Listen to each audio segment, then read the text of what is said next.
Imagine the sky simply giving out. The light drains from the horizon, the wind drops dead, and a sudden, crushing weight settles over the atmosphere. Something has shifted in the very chemistry of the air. Throughout history, humanity has repeatedly clawed its way back from the brink. We rebuild after earthquakes, replant after famines, and sign treaties after global wars. But the 16th chapter of Revelation describes a sequence where the possibility of recovery is removed from the table. It begins with a single, deafening sound. John the Revelator hears a commanding voice thundering outward from a cosmic temple. The order is absolute.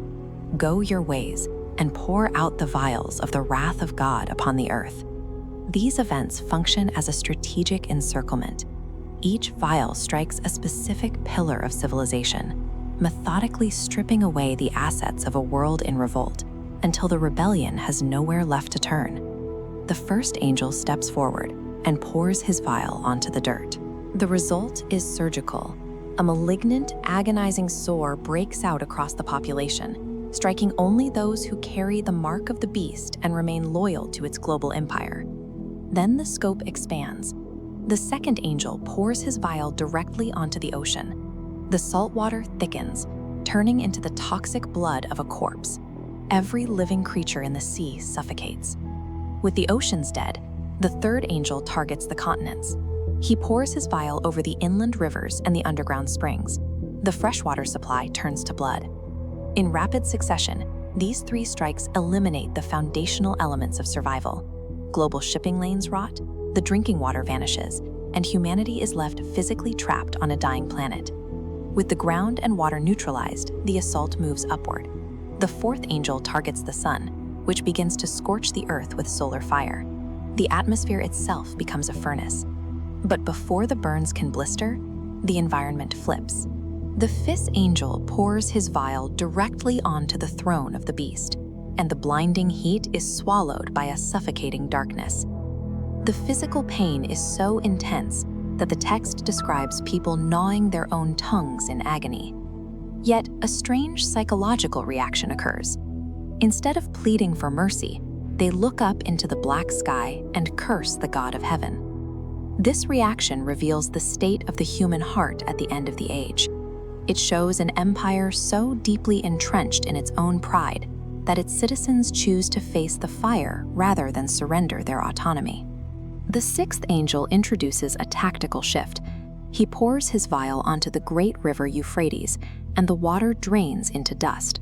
A massive natural barrier is removed, clearing a path for the paths of the east.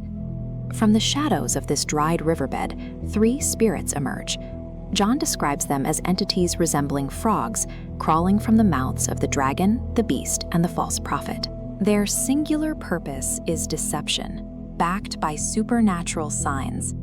This tactical map shows how the disappearing river creates an open corridor from the east.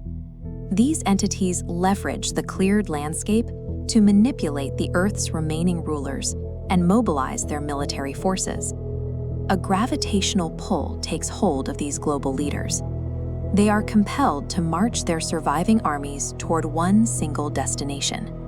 They march until they reach a wide, flat valley.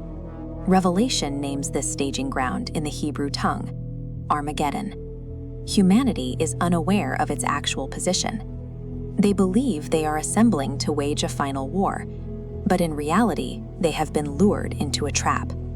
The seventh angel pours his vial into the air.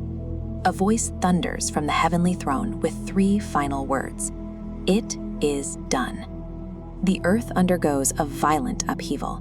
Thunder and lightning rip through the sky, triggering an earthquake so severe that tectonic plates shatter.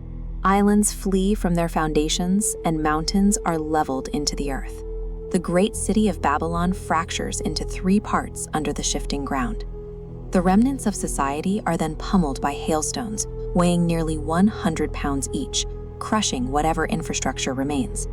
The economic centers, the military fortresses, and political capitals dissolve into debris. When the seventh vial is empty, the structures that defined human history have been leveled into the dust.